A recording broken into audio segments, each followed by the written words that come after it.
दोस्तों आज की इस वीडियो में हम बात करने वाले हैं कि अगर क्या भारत का आज चाइना के साथ में या भारत का पाकिस्तान के साथ अगर वॉर हो जाए तो क्या भारत वॉर के लिए रेडी है क्या।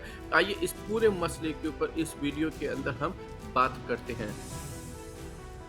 अचानक जो है दोस्तों हम इस पूरे मसले के ऊपर क्यों बात कर रहे हैं। देखिए यहाँ पर बहुत सारी चीज़ें जो है बहुत ही जल्दी जल्दी हो रही है। सबसे पहले तो देखिए जब से प्रधानमंत्री जी श्री नरेंद्र मोदी जी ने तीसरी बार प्रधानमंत्री पद की शपथ ली है तब से लेकर अब तक पिछले 38 दिनों के अंदर जो है वो 9 बार टेररिस्ट अटैक हो चुका है। और जितनी बार भी टेररिस्ट अटैक हुआ वो most of the time Jammu and Kashmir के अंदर हमारी आर्म्ड फोर्सेज के ऊपर हुए हैं और हमने हमारे 12 बहादुर सैनिक भी खो दिए हैं। और अगर हम दूसरी तरफ चाइना की बात करते हैं तो चाइना जो है वो लगातार कम से कम 20-21 राउंड की मिलिट्री टू मिलिट्री बात होने के बावजूद भी जो है वो बॉर्डर से नहीं हट रहा है। और गलवान के अंदर हमारी जो आर्मी जहाँ तक पेट्रोल करती थी वहाँ तक जो है वो पेट्रोलिंग नहीं कर पा रही है। और दूसरी तरफ खबर ये भी आ रही है दोस्तों कि काफ़ी जगह पर जो है चाइनीज जो है उन्होंने भारत के जो एरिया है वहाँ पर जो है गांव भी बना लिए हैं। वहाँ पर जो एक स्ट्रक्चर जिसे बोलते हैं और छोटे गांव जो है वो बसा भी दिए हैं। और पाकिस्तान के खिलाफ भारत ने 2019 में बालाकोट स्ट्राइक के बाद में कोई भी किसी भी टाइप का छोटा हो या बड़ा कोई भी मिलिट्री एक्शन नहीं लिया है। और चाइना के साथ भी 2020 के गलवान इंसिडेंट के बाद में 20 से 21 राउंड की बात हो चुकी है लेकिन भारत की सरकार ने कोई भी मिलिट्री एक्शन नहीं लिया है। तो लोगों के जहन में एक क्वेश्चन ये आ रहा है दोस्तों कि क्या भारत जो है किसी भी टाइप के मिलिट्री एक्शन के लिए और अगर हम ये कहें कि क्या वॉर के लिए पाकिस्तान या चाइना के खिलाफ क्या रेडी है क्या।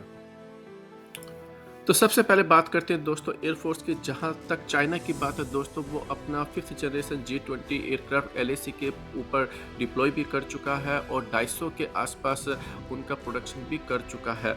2034-35 तक चाइना के पास में लगभग 1000 G20 5th जनरेशन के एयरक्राफ्ट होंगे और वहीं भारत के पास में जो 5th जनरेशन के जो एयरक्राफ्ट होंगे वो होंगे टोटल 0।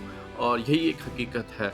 और इसके अलावा दोस्तों सबसे बड़ी खबर ये है कि पाकिस्तान भी जो है वो टर्की और चाइना से जो है 5th जनरेशन का एयरक्राफ्ट जो है इंडक्ट करने जा रहा है। तो अगले 3 या 4 सालों के अंदर अगर पाकिस्तान के एयरफोर्स की तरफ से अगर 5th जनरेशन एयरक्राफ्ट उड़ते हुए देखें तो कोई भी जो है सरप्राइज वाली बात नहीं होगी।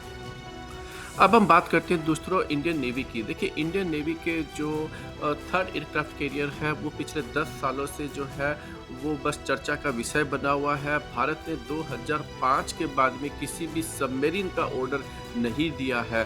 जी हाँ दोस्तों आपने सही सुना, मनमोहन सिंह की गवर्नमेंट ने जो स्कॉर्पियन सबमरीन थी और उसी का ऑर्डर दिया था वो जो है बनकर जो है तैयार हो चुकी है।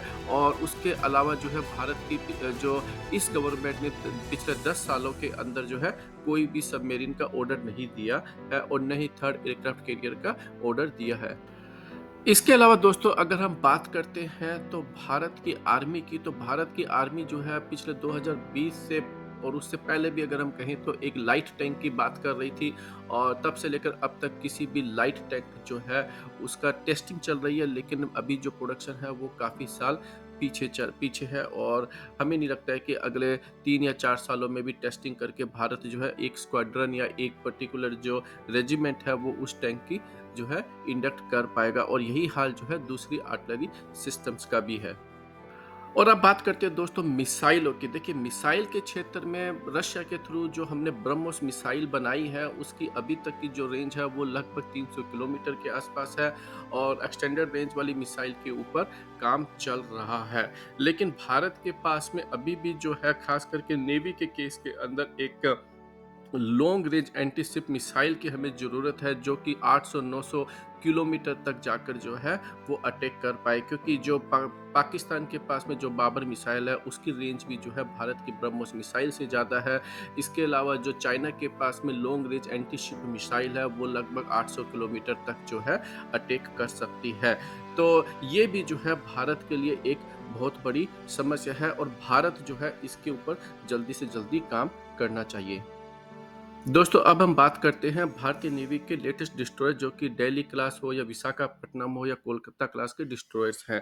देखिए ये अपने साथ में 16 ब्रह्मोस मिसाइल लेकर जा सकते हैं जो एंटी शिप मिसाइल्स माने जाते हैं और उनको डिफेंड करने के लिए 32 जो बराक मिसाइल है वो भी हम लेकर जा सकते हैं। वहीं अगर हम चाइनीज डिस्ट्रॉयर की बात करते हैं तो वो अपने साथ में लगभग 110 मिसाइलें लेकर जा सकते हैं और उनकी जो रेंज होती है जैसे कि भारत की जो एंटी शिप ब्रह्मोस मिसाइल है उसकी रेंज 290 किलोमीटर है, वहीं चाइनीज जो डिस्ट्रॉयर है उनकी रेंज जो है 600 किलोमीटर से ज़्यादा है।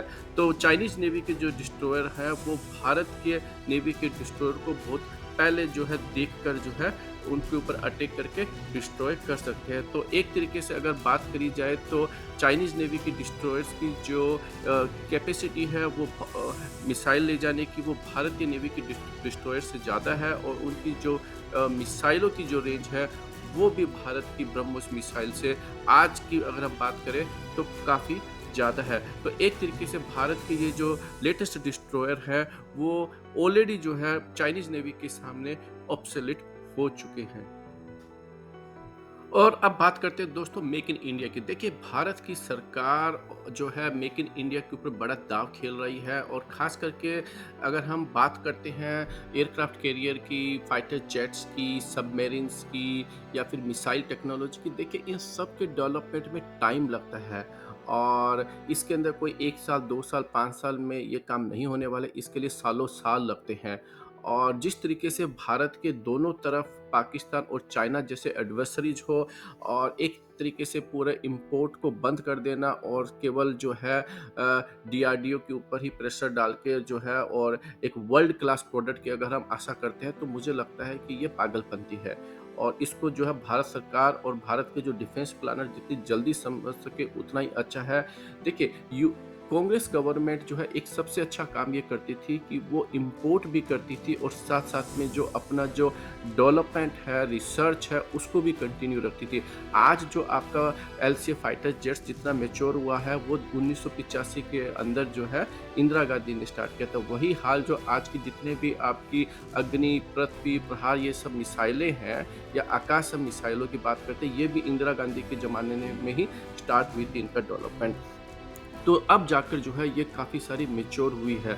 तो उसी तरीके से इम्पोर्ट को बंद कर देना एक साथ जो है वो बेवकूफ़ी है। देखिए आपका जो एडवर्सरीज है वो वेट नहीं करने वाला है और वो जो है जब आप उसको ये लगेगा कि आपकी जो नेवी है वो ऑलरेडी ऑब्सोलेट हो चुकी है, आपकी जो एयर फोर्स है उसके ऊपर जो फाइटर जेट्स हैं जिसके कि हम बात करते हैं, आपका जो सबसे मेन फाइटर जेट्स है वो है Su-30M जो कि आपके पास 260 की संख्या में है, वो आपका 30 साल काइंड ऑफ 25 साल से पुराना हो चुका है।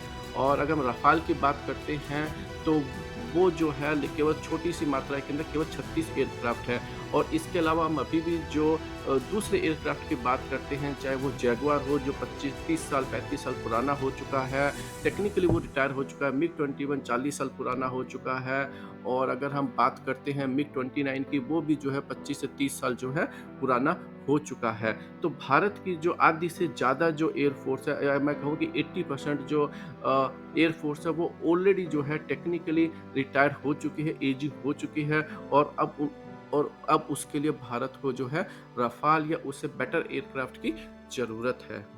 आप बताइए दोस्तों इस पूरे वीडियो के बारे में आप क्या समझते हैं? आप अपनी ओपिनियन कमेंट सेक्शन में ज़रूर बताइए। हमारे चैनल को सब्सक्राइब कीजिए और हमारे वीडियो को लाइक और शेयर करना मत भूलिएगा।